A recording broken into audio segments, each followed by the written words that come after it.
টানা 5 দিন নিয়ন্ত্রণ রেখায় গুলি চালালো পাক সেনা। পহেলগাঁও হামলার 2 দিন পরে সিমলা চুক্তি বাতিল করে পাকিস্তান। তারপর থেকে প্রত্যেক দিনে পাক সেনার তরফে গুলি চলছে সীমান্তে। পাল্টা জবাব দিয়েছে ভারতীয় সেনারাও। জানা গিয়েছে সোমবার সারা রাত ধরে বিক্ষিপ্তভাবে গুলি চালিয়ে গিয়েছে পাকিস্তান। তবে দুই পক্ষের গুলির লড়াইয়ে হতাহতের কোনো খবর মেলেনি। 28 এবং 29 এপ্রিলের মধ্যবর্তী রাতে কোনো উস্কানি ছাড়াই আচমকা গুলি চালিয়েছে পাক সেনা। কুপওয়ারা এবং বারামুল্লার নিয়ন্ত্রণ রেখা বরাবর গুলি চলেছে। এছাড়াও গুলি ছোড়া হয়েছে আখনুর সেক্টর লক্ষ্য করে। পাকিস্তানের এই উস্কানিমূলক হামলার যথাযোগ্য পাল্টা দিয়েছে ভারতীয় সেনা। তবে পাক সেনার গুলিতে হতাহতের খবর মেলেনি ভারতের তরফে।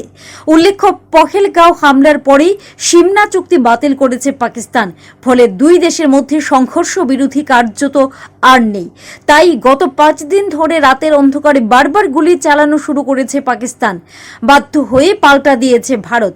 তবে কোনো দিনই ভারতীয় সেনার তরফে প্রথমে গুলি চালানো হয়নি।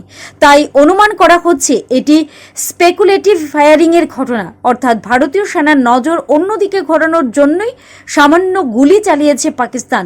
প্রশ্ন উঠছে, তাহলে কি ভারতে জঙ্গিদের প্রবেশের সুযোগ করে দিতেই এই পদক্ষেপ পাক সেনার? উল্লেখ্য, 26 জনের রক্তে ভেসেছে ভূস্বর্গ।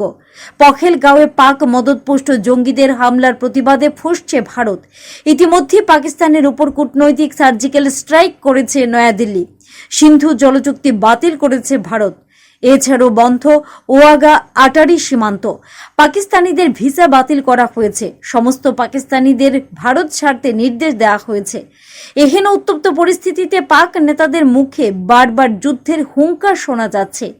তারই ফলশ্রুতি 5 দিন ধরে সীমান্তে হামলা। Bureau report, headlines Tripura national.